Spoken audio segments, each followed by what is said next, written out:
আমি আতিকুর রহমান আতিক। আমাদের পরিবারের সদস্য সংখ্যা ৫ জন।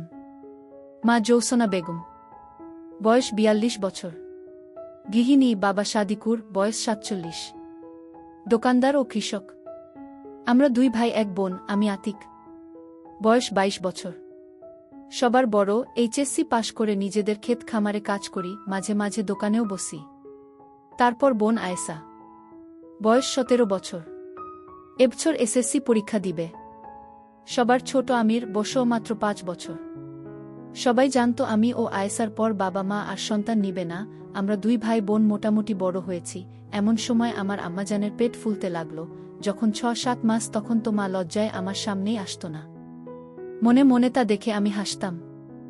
যা হোক, সকালে ঘুম থেকে উঠে আয়েশাকে পড়তে বসায়, তারপর নাস্তা খেয়ে সাইকেলে করে তাকে স্কুলে দিয়ে আসি। স্কুল দূরে হওয়ায় নিয়ে যেতে হয়, আবার ২টের সময় নিয়ে আসি। আর আরেকটা কারণ আছে, তা হলো আয়েশার মতো সুন্দরী এ গ্রামে দ্বিতীয়টি নেই। আয়েশাকে দেখার জন্য রাস্তার ধারে বাজে ছেলেরা বসে থাকত। তা শুনে নিজেই ভাই হিসেবে দায়িত্ব কাঁধে তুলে নিলাম।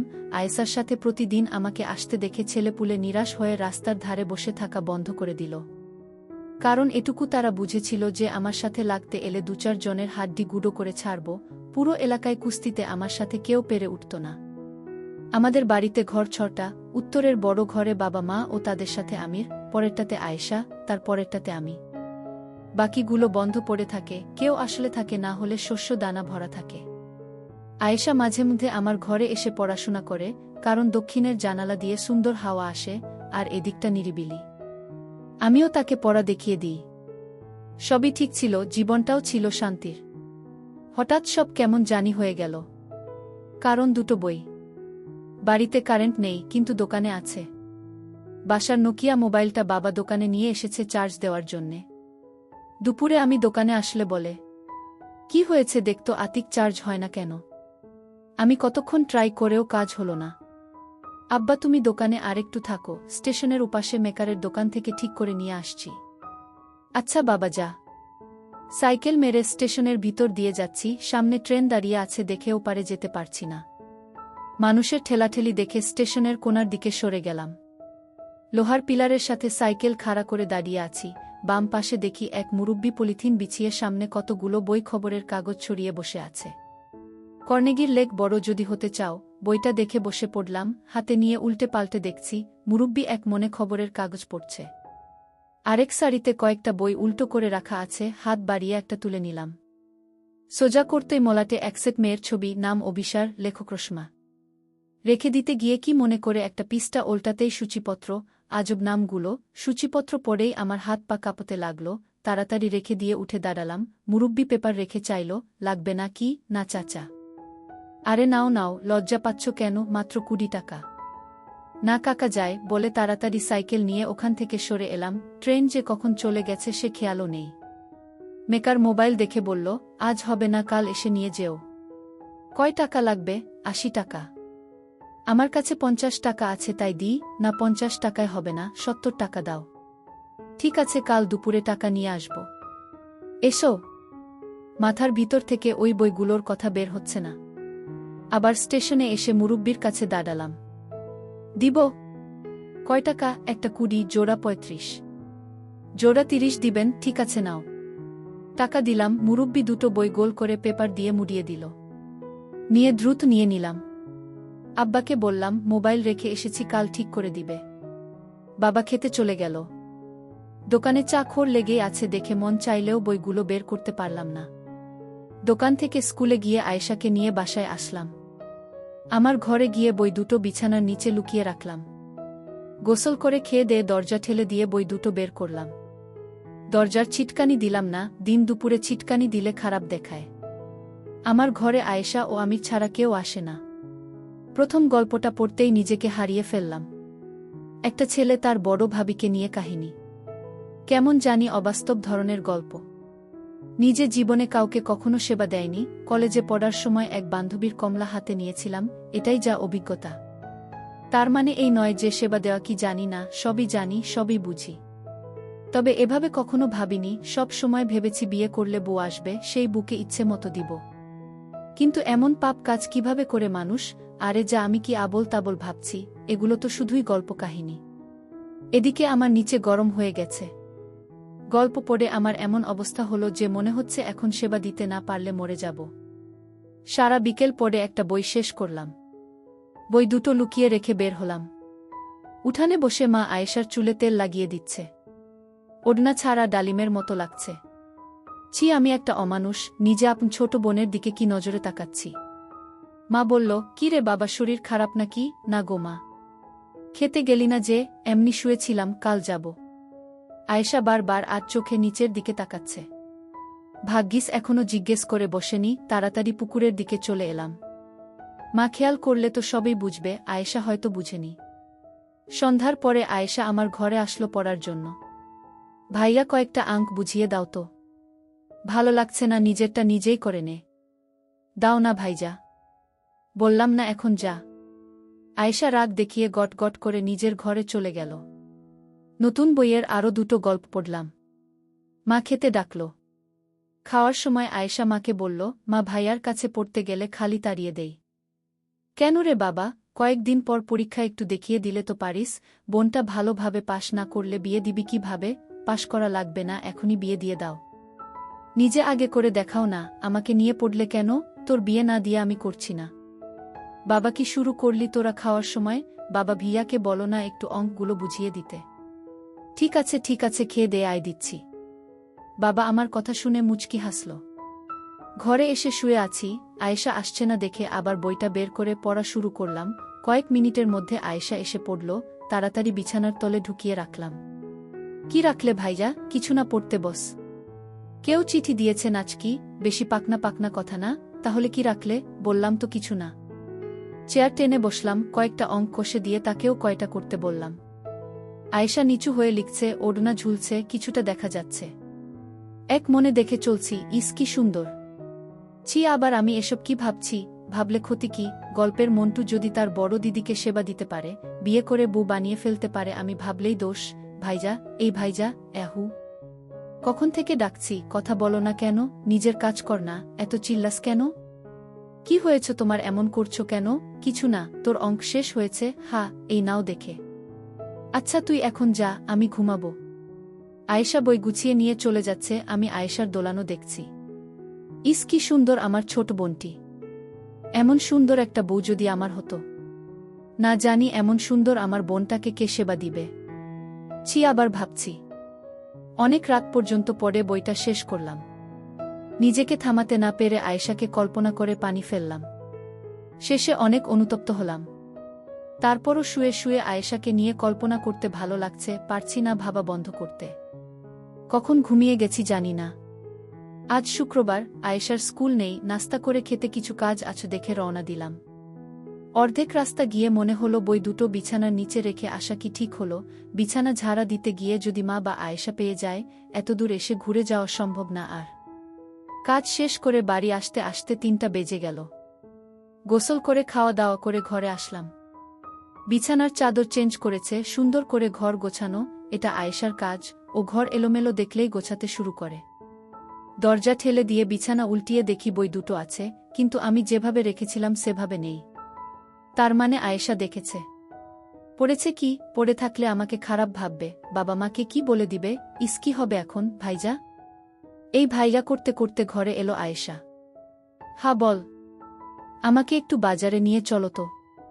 কেন, দরকার আছে? কি দরকার সেটাই তো জানতে চাইছি। আমাকে বল কি লাগবে, এনে দিচ্ছি, তোর যাওয়ার দরকার নেই। না, তোমাকে বলতে পারবো না, তুমি নিয়ে চলো। ঠিক আছে চল। সাইকেলের পিছনে বসে ঘাড়ে হাত দিয়ে বসে পড়ল। একটু দূরে আসতেই মনে হচ্ছে আয়েশা সামনে চেপে বসল। এমন তো কখনো হয় না, আয়েশা তো নির্দিষ্ট দূরত্ব বজায় রাখে, আজ এমন করছে কেন? নাকি গল্প পড়ে তারও কুটকুট করছে? বাজারের কাছে চলে এলাম, আয়েশাও সরে বসল। আয়েশা কসমেটিক্স এর দোকানে ঢুকল, আমি বাইরে দাঁড়িয়ে আছি, তুই যা। তুমিও এসো, দোকানদারটা আমাকে ঠকায়। আচ্ছা চল। কয়টা সিটি গোল্ডের চুড়ি, কানের দুলা, টিপ, ফিতে কিনল। তারপরও এদিক ওদিক চাইছে দেখে, কি রে আর কিছু লাগবে? হা, তুমি বাইরে যাও। আমি থাকলে সমস্যা কি? সমস্যা কিছু না, শরম লাগে। হয়েছে হয়েছে, আর শরম করা লাগবে না, তাড়াতাড়ি নে, সন্ধ্যা হয়ে এলো। আয়েশা দোকানদারকে ইশারা করল। কত? 32। দোকানদার আমাদের সামনে বেশ কয়েকটা বের করে দিল। এতক্ষণে বুঝলাম আয়েশা এজন্য লজ্জা পাচ্ছে। আরে পাগলি, লজ্জার কি আছে এতে, নেনে যেটা পছন্দ হয়। আয়েশা লজ্জার হাসি হেসে গোলাপি একটা নিল। একটাই নিবি? আয়েশা মাথা নিচু করে আস্তে করে বলল, হ্যাঁ। একটাতে কেমন করে হয়, গোসল করলে তো আরেকটা লাগবে। আরেকটা নিয়ে নে। আয়েশা মাথা তুলে না দেখে আমি একটা লাল কালারের পছন্দ করে প্যাকেট করে দিতে বললাম। আর কিছু? তুমি যাও না বাইরে। আমি মুখ আয়েশার কানের কাছে নিয়ে বললাম, দোকানদার তো আর জানে না যে আমি তোর ভাই, তাহলে এত লজ্জা পাচ্ছিস কেন? আর ব্যাটা যেভাবে তোকে দেখছে, আমি বাইরে গেলে তো আরো হা করে দেখবে। আমার কথা শুনে আয়েশা মুচকি মুচকি হাসতে লাগল। বুঝেছি তোর কি লাগবে, এই যে ভাই, এ দুটোর সাথে কালার মিলিয়ে দুটো নিচের গুলোও দিয়ে দেন। টাকা মিটিয়ে দিয়ে বাইরে এলাম। কিছু খাবি? না। চল গুড়ের জিলাপি কিনে আনি। জিলাপি নিতে নিতে মাগরিবের আজান দিয়ে দিল। তাড়াতাড়ি চলো ভাইয়া, না তো মা বকবে। আমি আছি না সাথে, কিছুই বলবে না। অর্ধেক রাস্তা এসে ফাঁকা জায়গা দেখে দাঁড়িয়ে পড়লাম। কি হলো? চল দুজনে একটু হাঁটতে হাঁটতে কথা বলি। মা বকা দিলে তুমি বুঝবে। সে বুঝবনি। ধীরে ধীরে হাঁটছি, কিভাবে যে বলি ভেবে উঠতে পারছি না। কি বলবে বললে না তো? দেখ, তোর সাথে বন্ধুর মতো দুটো কথা বলতে চাই, আশা করি ভুল বুঝবি না এবং কাউকে বলবি না। কি কথা? আগে কথা দে, রাগ করবি না বা কাউকে বলবি না। আচ্ছা ঠিক আছে, বলো। তুই কি আমার বিছানার নিচের বই দুটো দেখে ফেলেছিস? আয়েশা চুপ করে হাঁটছে। বল না, দেখেছিস? হ্যাঁ। পড়েছিস? না। মিথ্যে বলছিস কেন? ছি ভাইজা, তুমি এসব কি পড়ো?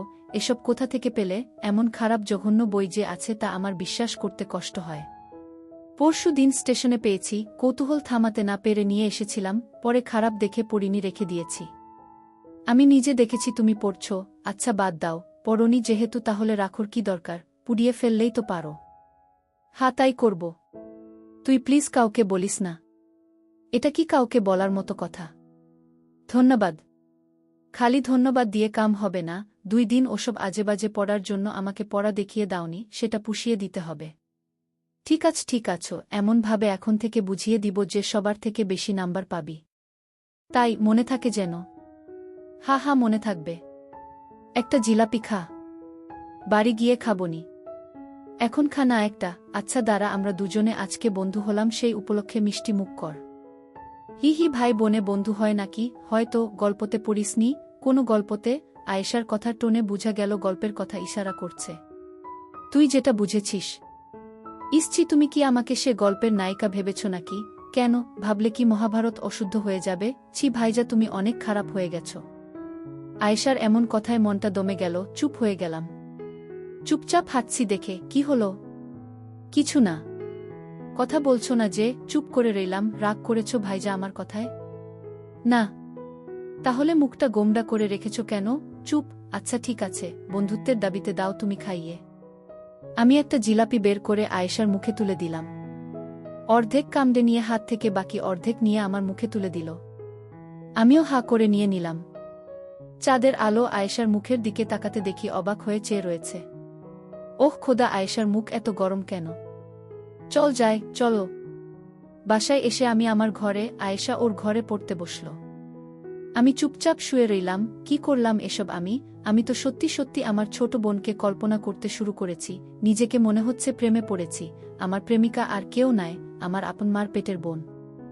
সবাই মিলে খেতে বসে আয়েশাকে বললাম, খেয়ে দে, আমার ঘরে আয়, আজকে জ্যামিতি নিয়ে বসবো। ঠিক আছে ভাইয়া, তুমি যাও, আমি পরে আসছি। কয়েকটা জ্যামিতি করিয়ে দিয়ে ওর দিকে চেয়ে আছি। কিছু বলবে ভাইজা? যদি খোলামেলা কিছু কথা বলি রাগ করবি? আমি তোমার বোন, এমন কিছু বলো না যে আমি ছোট হয়ে যায়। ওকে বাদ দে। কেন, বলো কি বলবে? যে উত্তর দিলি আর বলার ইচ্ছে নেই। আচ্ছা ভুল হয়েছে আমার, এখন বলো। না, তুই হজম করতে পারবি না। আরে বলেই দেখো পারি কি না। সত্যি তো? হা হা, সত্যি বলো। আমি মনে হয় প্রেমে পড়েছি। কার? যদি বলি তোর। কি যা তা বলছো? আমি তোমার বোন। তাতে কি হয়েছে? আমাদের প্রেম না হয় গোপন থাকবে। তোমার কি মাথা নষ্ট হয়েছে? আপন ভাই বোন কখনো প্রেম করে? আর সত্য এক সময় বের হয়েই পড়ে। তাহলে বইয়ের গল্পগুলো কি মিথ্যে? আমি কি জানি, প্লিজ ভাইয়া এসব বন্ধ করো। জানতাম হজম হবে না তোর। হজম হবে না তো কি আমি এসব কথা বলে বেড়াবো? একবার ভেবে দেখ কত মজা হবে। ভাবার দরকার নেই, এসব ভাবাও পাপ, যত নষ্টের গোড়া ওই বই, ও দুটো দাও আমাকে, এক্ষুনি পুড়াবো। বই পুড়ালে কি আমার মন শান্ত হবে? আয়েশা আমার হাত ধরে নিয়ে বলল, প্লিজ ভাইজা প্লিজ, আমি তোমার আদরের একমাত্র বোন, কিভাবে পারছো এসব বলতে? হয়তো আমার ভুল হচ্ছে রে, কিন্তু মনকে থামাতে পারছি না। কি করব বল? আমার কোনো বান্ধবীকে পছন্দ হয় বলো, আমি নিজে তোমাদের প্রেম করিয়ে দিব। আমার সব বান্ধবী তোমার জন্য পাগল। না, আমার শুধু তোকে ভালো লাগে। বুঝছো না কেন তা সম্ভব নয়? কেন, তুই কি কাউরির সাথে প্রেম করিস? না না, তাই বলে আপন ভাইয়ের সাথে প্রেম করব? একবার করে দেখো না। ছি, আমার আর তোমার সাথে কথা বলতে ভালো লাগছে না। এই বলে বই না নিয়ে হনহন করে আয়েশা ওর ঘরে চলে গেল। মনে মনে ভাবলাম, আমি কি এসব ঠিক করলাম? সুন্দর সম্পর্কে বিষ ঢুকিয়ে দিলাম, সব দোষ বইয়ের। বই দুটো নিয়ে বাড়ির বাইরে এলাম, এদিক ওদিক চেয়ে আগুন ধরিয়ে দিলাম। সম্পূর্ণ পুড়িয়ে ছাইগুলো ছিটিয়ে দিলাম। হাত মুখ ধুয়ে ঘরে ঢুকার সময় দেখি আয়েশার ঘরে হারিকেন জ্বলছে। ধীরে পায়ে হেঁটে ওর ঘরের সামনে এলাম, নিজেকে অপরাধী মনে হচ্ছে। দরজা ঠেলা দিতে খুলে গেল। আয়েশা বিছানায় উবুত হয়ে শুয়ে আছে। পাশে গিয়ে বসলাম। মাথায় হাত বুলিয়ে দিয়ে বললাম, বই দুটো পুড়িয়ে ছাই করে দিয়েছি, আর কখনো এসব বলবো না, আমার ভুল হয়ে থাকলে ক্ষমা করে দিস। আয়েশা উঠে বসে আমাকে কাছে টেনে ধরল। ছি ছি ভাইজা, তুমি বড়, তুমি ক্ষমা চাইতে পারো না? আমি কিছু মনে করিনি। আমি পিঠে হাত বুলিয়ে দিয়ে বললাম, তাহলে রাগ করে চলে এলি যে, আর পড়বি না? কয়টা বাজে? মনে হয় 9টা। হা, পড়ব, চলো। হাত ধরে নিয়ে এসে চেয়ারে বসিয়ে দিলাম। দেখ আয়েশা, চামড়ার মুখ দিয়ে যা বলে ফেলেছি তা তো ফিরিয়ে নিতে পারবো না, তবে কথা দিলাম আর কখনো তোকে লজ্জায় ফেলব না। আবার শুরু করলে? বললাম তো আমি কিছু মনে করিনি। ঠিক আছে, পড়তে শুরু কর। না, আজ আর পড়ব না। তাহলে কি করবি? তোমার সাথে গল্প করব।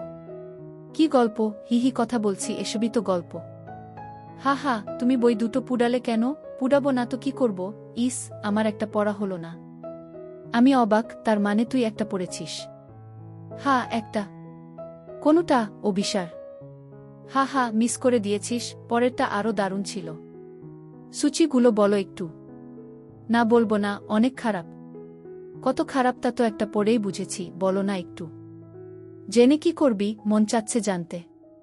লজ্জা পাবি না তো? আমাদের মাঝে কি আর তা অবশিষ্ট আছে? আছে তো? না, নেই। যদি না থাকতো তাহলে তুই আমার পছন্দ করে দেওয়া লাল পোশাক পরে এসে আমাকে দেখাতি, বলতি, দেখো তো ভাইজা কেমন হয়েছে। আয়েশা লজ্জায় দুহাত দিয়ে মুখ থেকে বলল, তুমি যে ভাইজা কিভাবে দেখায় বলো? বন্ধু মনে করে দেখাস? পারবো না ভাইজা। ঠিক আছে, না দেখাস। যেদিন পড়বি সেদিন শুধু বলিস যে আজ তোমার পছন্দ করে দেওয়াগুলো পড়েছি, তাহলেই হবে, উপর থেকে কল্পনা করে নিব। হি হি হি। হা হা হা। মুখ থেকে হাত নামা। বলবো সুচি, বলো। তাহলে আমার দিকে তাকা। বলো। বাসর ঘরে বুকে বলে থেমে গেলাম। কি হলো? পরে কিন্তু আমাকে দোষারোপ করতে পারবি না বলে দিলাম। ঠিক আছে, বলা লাগবে না, এই নাও খাতা, লিখে দাও। তাই দে, এটাই সহজ হবে। বাসর ঘরে বুকে সেবা দিতে গিয়ে শাশুড়িকে দিলাম। ইত্যাদি ইত্যাদি। এই নে পড়ে দেখ। খাতাটা আয়েশার হাতে দিয়ে বিছানায় কাত হয়ে শুয়ে পড়লাম। আয়েশা পড়ে মুচকি মুচকি হাসতে লাগল। হাসছিস কেন? মানুষ কি এতটা বলদ আছে যে বউ বাদ দিয়ে শাশুড়ি? হি হি হি। গল্পটাতে বাসরঘর অন্ধকার ছিল, আর বুটা ছিল ভীতু, তাই সে তার মার কাছে শুতে চলে যায়। তারপর পরেই বর ঢুকে বাসর ঘরে, এসে দেখে বউ নেই, সে বসে বসে অপেক্ষা করে। শাশুড়ি ভাবে যায় জামাই বাবাজিকে বলে আসি। অন্ধকার ঘরে ঢুকতেই বর তাকে বউ ভেবে শুরু করে দেয়। সে মহিলাও মোটামুটি তার মেয়ের মতো দেখতে, তাই বর বুঝতে পারে না যে এটা তার বউ নয়। আর শাশুড়ি ছটপট করলেও লজ্জায় কথা বলতে পারে না। সে বিধবা হওয়ার কারণে অনেক দিন থেকে বঞ্চিত ছিল, তারও ভালো লাগতে লাগে, দুজনে ইচ্ছেতে সব হয়ে যায়। একবার হওয়ার পর হঠাৎ বর লাইট জ্বালিয়ে দেখে এটা তার বউ নয়, শাশুড়ি। হি হি, দারুণ তো। আচ্ছা ভাইজা, তোমার সবচেয়ে কোনটা ভালো লেগেছে? তার আগে তুই বল, অভিসারের কোনো গল্পটা তোর ভালো লেগেছে? আগে তুমি বলো। তাহলে তুই বলবি? যাও, বলবো। একটা নয়, দুটো খুব ভালো লেগেছে। বর্দির অন্য রকম ভালোবাসা ও আমার কল্পনার জগৎ। একটু বলো না শুনি। আগে তোরটা বল। মামির কার্যক্রম। আমার মনে হয় না ওটাতে সবচেয়ে সুন্দর গল্প ছিল বনবু। আমার কাছে যেটা ভালো লেগেছে সেটা বলেছি। আচ্ছা এখানে আয়, আমার পাশে বস। আয়েশা উঠে এসে আমার পাশে বসল। মন চাইলে একটু শুতে পারিস। না, তুমি বলো তো। মনে হয় না ঠিক মতো বলতে পারবো, বুঝতেই তো পারছিস ভাষাগুলো কেমন। সেগুলো বাদ দিয়ে বলো। এক কাজ করলে হয় না, আমি রাতে লিখে রাখবো, তুই কাল পড়ে নিবি। হই, কিন্তু এখন আমার জানতে ইচ্ছে করছে। ওকে, তোকে সব খোলামেলা বলবো, একটা শর্তে। কি? তুই ওগুলো পরে একবার আমাকে দেখাবি। আমি কখনো দেখিনি তো, তাই ভীষণ মন চাইছে। জানি লজ্জা পাবি। 1 সেকেন্ড দেখে আমি হারিকেন বন্ধ করে দিব। কদ দিলাম। মরে যাব ভাইজা। ঠিক আছে, লাগবে না। হারিকেনটা বন্ধ করে এখানে শুয়ে যা, আমি শোনাচ্ছি। মা বাবা যদি আসে? আসবে না, আর আসলে আসবে, সমস্যা নেই। হারিকেন নিভিয়ে দিয়ে আমার পাশে শুয়ে পড়ল। আয়েশা আমার হাতে মাথা দিয়ে শুয়ে আছে। আমি যতটা পারি ভদ্র ভাষায় ভাই বোনের প্রেমের গল্পটা বলছি। আয়েশার গরম নিঃশ্বাস আমার মুখে পড়ছে, আমারও একই অবস্থা। নিজেকে আর থামাতে পারলাম না, উপর উঠে গেলাম। কাজ সেরে আয়েশা ঘরে চলে গেল। আজ কিছুতেই আর ঘুম আসবে না। ছোট্ট টেবিল ঘড়িতে 11টার ঘণ্টা দিল। আজ পাড়া গায়ে এটাই গভীর রাত। কি এক সুখের আবেশে ঘুম আসছে না। এমন তো কখনো হয় না। স্বপ্ন এসে ধরা দিয়েছে আজ। দরজায় কিচকিচ শব্দ হল। চেয়ে দেখি আয়েশা দাঁড়িয়ে আছে। আমার মন বলছিল ও আসবে, তাই ছিটকানি লাগায়নি। বিছানায় উঠে বসলাম। আয়েশা দরজা ভিডিয়ে দিয়ে আমার সামনে এসে দাঁড়াল। খাট থেকে পা নামিয়ে বসে রয়েছি। আবার এলি যে? ভালো লাগছিল না? কেন জানি না, এখন ভালো লাগছে। হারিকেন জ্বালাবো? না। আমাকে শুইয়ে দিয়ে আমার উপর উঠে গেল। মার দূরসম্পর্কের ভাই মারা যাওয়াতে পরের দিন বাবা মা আমি সেখানে গেল। আয়েশার সামনে পরীক্ষা দেখে বাহানা দেখাল। বাবা মা 2 দিন আসেনি। আয়েশাও এই 2 দিন স্কুলে যায়নি। দুভাইবোন একে অপরকে খুঁটিয়ে খুঁটিয়ে দেখে সুখের জোয়ারে ভেসেছি। একদিন সেবা দিতে দিতে প্রায় তাল হয়ে গেছি। হঠাৎ মায়ের কান্না শুনে হুঁশ ফিরে।